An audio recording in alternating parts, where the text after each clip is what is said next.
Bonjour tout le monde et bienvenue sur la chaîne Journal d'une femme moderne et spirituelle.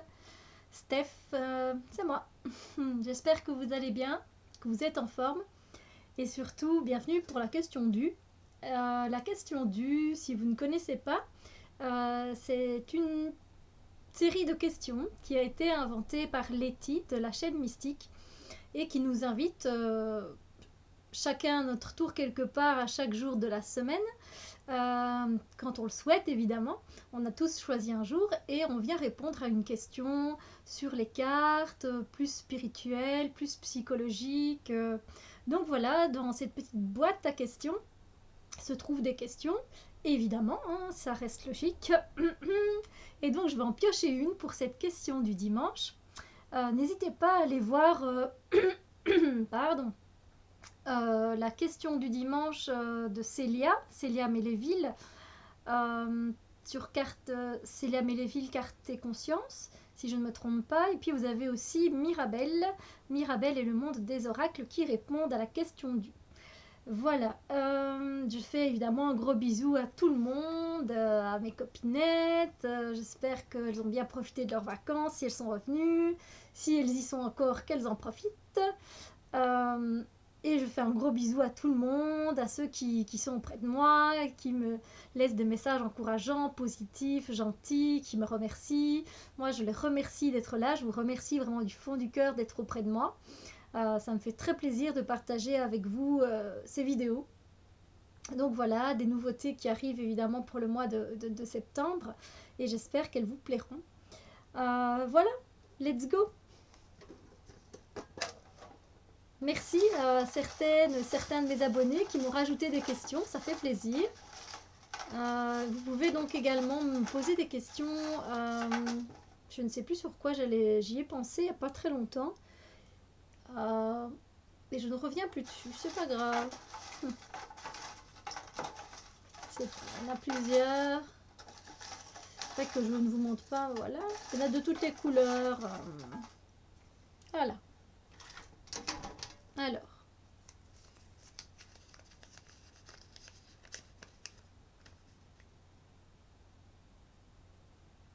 C'est intéressant, sauf que j'ai pas du tout mis les cartes en ordre. C'était une question que Mime avait eue, sans lien avec leur signification. Donne un mot ou une expression pour chaque arcane. Donc, c'est de l'intuition, c'est de l'intuitif en fait. Et j'avais dit que ça me plairait vraiment beaucoup de faire cette question. Ça tombe bien, j'ai ici mon Esicos Tarot de Marie Griffin. Si vous intéresse, c'est très intéressant, c'est un tarot auto-publié. Et il est très sympa. Les couleurs sont douces, on rentre dans un univers différent avec c'est le type de tarot Rider-Waite évidemment. Écoutez, voilà, je vais prendre les arcanes une par une et puis on y va. Donc celle qui vient, je vois que c'est la mort. Voilà. Donc l'arcane sans nom du tarot de Marseille. Ici, si je vais à l'intuitif, eh bien, voilà, je vois la fin de quelque chose qui est terminé même depuis longtemps, hein, parce que c'est quand même un squelette, hein, donc ça peut être des choses, des schémas qui sont terminés depuis longtemps, qui n'ont plus lieu d'être, et qui sont en train de se transformer, enfin qui sont prêts à être transformés. Une fois qu'on fait table rase du passé, de ces squelettes, pardon, on retrouve ce petit papillon. Et voilà, c'est la transformation. Voilà, c'est un mot qui est relié, hein, à cette carte de l'arcane sans nom. Mais voilà, si je dois dire, c'est faire ici table rase du passé pour pouvoir se transformer de chrysalide en papillon. Voilà. Ou de... Oui, c'est ça. Voilà, alors dès que je tombe sur la prochaine arcane, très beau, c'est vrai que je peux vous montrer quelques cartes encore si ça ne vous dérange pas. Et dès qu'on tombe sur l'arcane, voilà, une arcane majeure. Voilà, ici on a la lune. Eh bien moi je pense directement, ça me fait ressentir émotion, intuition, tout ce qui est caché, tout ce qui est dans la nuit, tout ce qui ne nous est pas encore révélé. Euh, nos parties où on va devoir aller peut-être travailler les parties sombres qu'on va devoir aller travailler. Je sais pas si ça reste intuitif du coup, mais alors, donc là, on tombait directement sur une arcane majeure. Donc, on a ici le fou. Et ici, donc qui n'a rien à voir. Moi, ben voilà, je vois un homme qui est perché sur son bout de, de terre et qui est en train de regarder un peu partout autour de lui, accompagné de ses deux chiens fidèles, de ses compagnons. Il est en train de regarder un peu autour de lui, ben tiens, comment je vais pouvoir faire pour me sortir de là, quelle issue est-ce que j'ai pour sortir de mon cul-de-sac qui ne mène nulle part. Ah ben, la suivante, c'est une arcane majeure aussi. Cool. Donc je vous laisse regarder, 6 mois après, je la regarde bien et hop, donc c'est la tour. J'adore me prêter à ce jeu, c'est vraiment kiffant.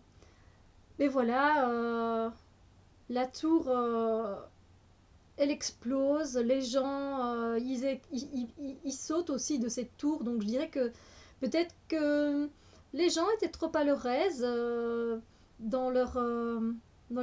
Ils se complaisaient dans leur complétude.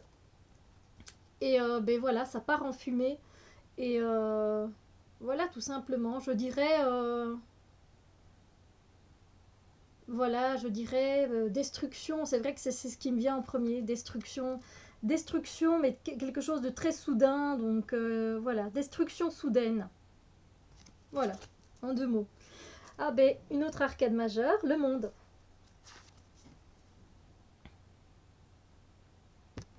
Et moi là, ça me fait penser à tout le monde qui se connecte, tout le monde est connecté, tous les signes zodiacales, la planète entière est connectée, que ce soit les animaux de l'air, les animaux de terre, les êtres humains, on est tous connectés, on ne fait plus qu'un. Voilà, ma signification intuitive. Ensuite, la justice. Eh bien, je dirais qu'on est...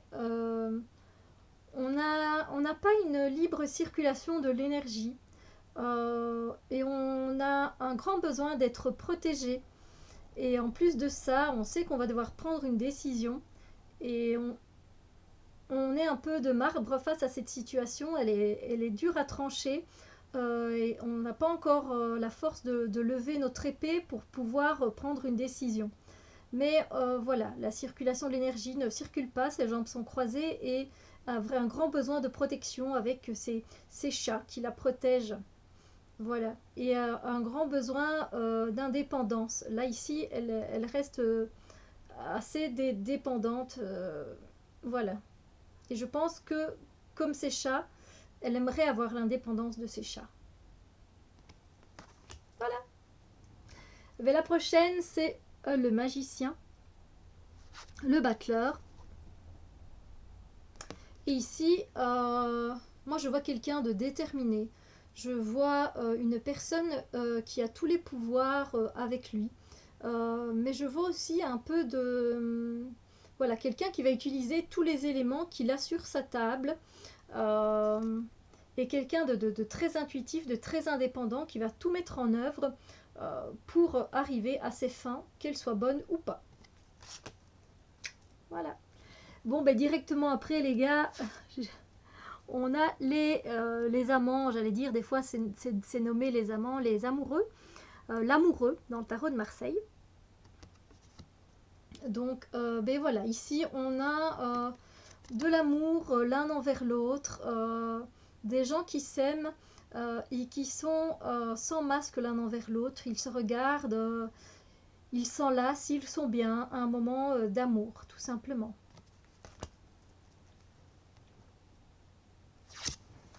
J'espère que décidément les arcanes sont très près l'une de l'autre. Le jugement, je vous le laisse regarder. Alors ici, on a comme un cycle. Quand ce que je ressens, voilà, je vois une petite fée qui a son cou de corne de coquillage, euh, élève les gens grâce à cette flûte, cette corne, ce coquillage magique. Elle élève les personnes, elle les attire à elle. Donc ça me fait penser, oui, un peu à un aimant. Voilà. Je vois une personne qui attire les personnes à elle, mais grâce à quelque chose de... Pas grâce à elle, elle les attire grâce à un instrument. Donc je vois quelque chose là, de quelque chose d'aimanté, d'aimant, d'attirance. Voilà. Donc rien à voir avec le jugement. Puis on a directement l'étoile.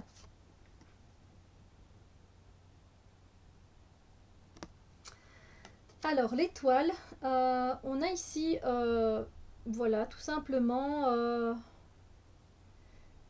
quelque chose de très doux par rapport à nos émotions. On vient juste prendre le temps de prendre de l'eau. On vient prendre de l'eau pour se baigner, pour passer un bon moment de détente. Voilà. Ah, désolée, on va pas aller plus loin que ça du coup. L'ermite. Ben moi je dirais que ce petit bonhomme là, il est heureux. Il semble perdu, mais pas si perdu que ça. Il semble perdu avec son bâton comme ça là de la connaissance. Il a l'air de... Il me fait penser moi à Maitreya.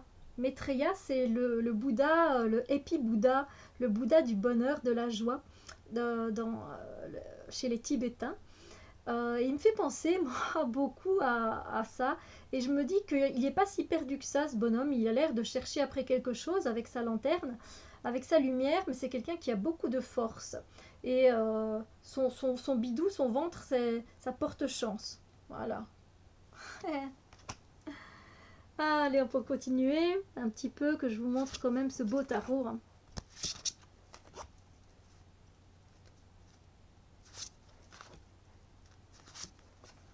Ah, tempérance. Moi ici je vois quelque chose d'harmonieux, de doux, de fluide et de protection. Harmonie, douceur, fluidité, protection. Oh, je l'ai pas assez, j'ai oublié de vous montrer. Pardon, du coup j'en ai... Ah, celle-là je l'aime pas trop. C'est vrai que... Mais bon, ça évidemment... Les dessins, je parle de l'illustration. J'ai beau même essayer de trouver psychologiquement, je sais à quoi... Je sais la carte, mais... Voilà, elle me plaît pas. Plus que ça. Voilà, il y a l'enchaînement, attachement, mais attachement négatif d'une personne envers une autre qui fait ressortir nos démons. Voilà. On continue, je sais pas combien j'en ai fait passer, mais il en manque, hein.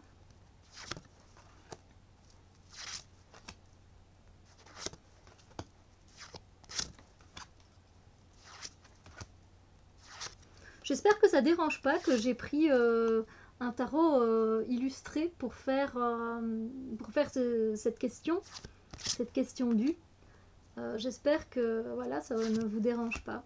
Parce que je ne sais pas si on attendait que je prenne un tarot Rider-Waite, le classique, ou alors si on attendait que je prenne le tarot de Marseille. C'était pas spécifié, c'était juste voilà, donner une signification des lames majeures.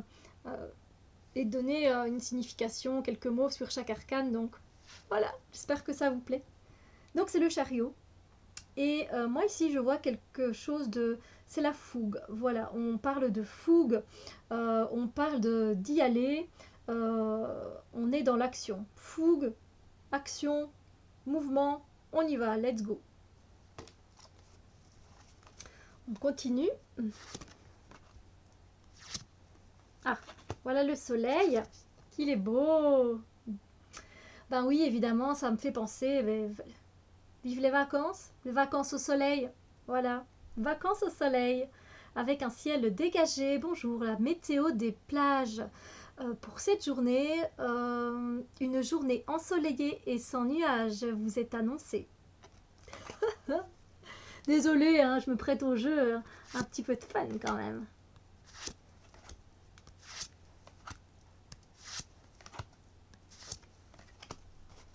Ah, voici la papesse.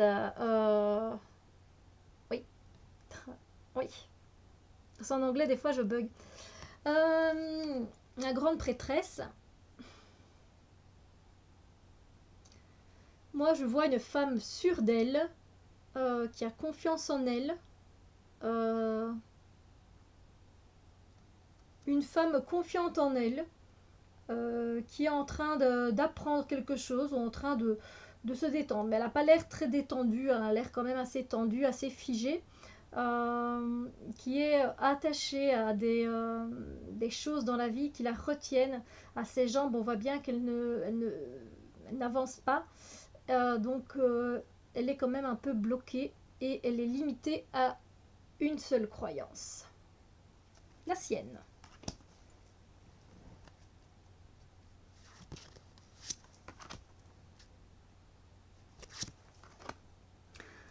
Et voilà la roue de fortune. Alors la roue de fortune, ce que je vois, c'est que il y a en chacun de nous un côté lumineux et un côté plus sombre avec des pierres où on doit aller gratter, et retirer pierre par pierre ce qui nous dérange, on n'a plus besoin, ça nous encombre et c'est du superflu. Et on a entre eux ces deux côtés, voilà, une roue, une boussole qui fait que des fois on est plus lumineux ou plus renfermé, plus centré sur nos problèmes.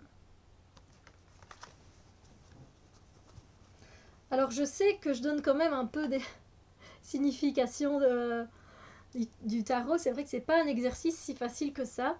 Je suis d'accord, Mime, que c'était pas si évident que ça à faire. Mais bon, moi j'essaye de m'éloigner de mon mental. Et puis voilà, mais...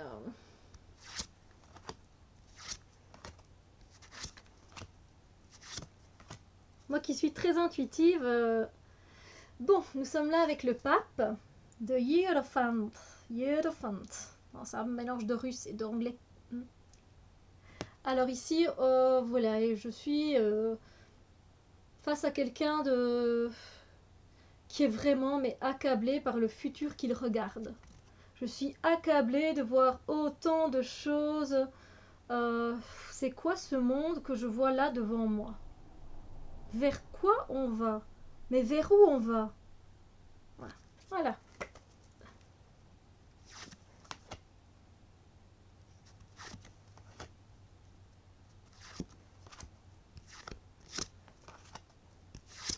On est quand même à 18 minutes, alors je me dis bon. Donc on a ici la force. Et moi je vois ici une complicité. Complicité malgré les différences. Accepter les différences. Voilà. Du coup j'aurais fait une deuxième review de ce tarot.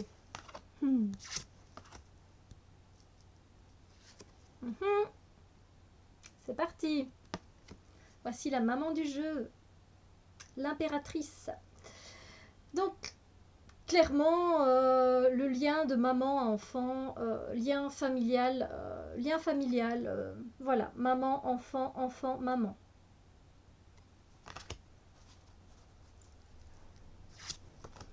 Et on continue, on va terminer, hein, je pense qu'on arrive sur la fin. Oui, on arrive sur la fin. Ah, le pendu. Alors moi, je sais pas, j'aime toujours bien regarder le pendu à l'endroit. Enfin, une fois que j'ai les cartes, quand je regarde un nouveau jeu, j'aime bien regarder l'expression qu'il a quand il est à l'endroit. Vous voyez, à l'envers, mais de le voir à l'endroit. Donc je vous le montre encore une fois. Eh bien, je vois un homme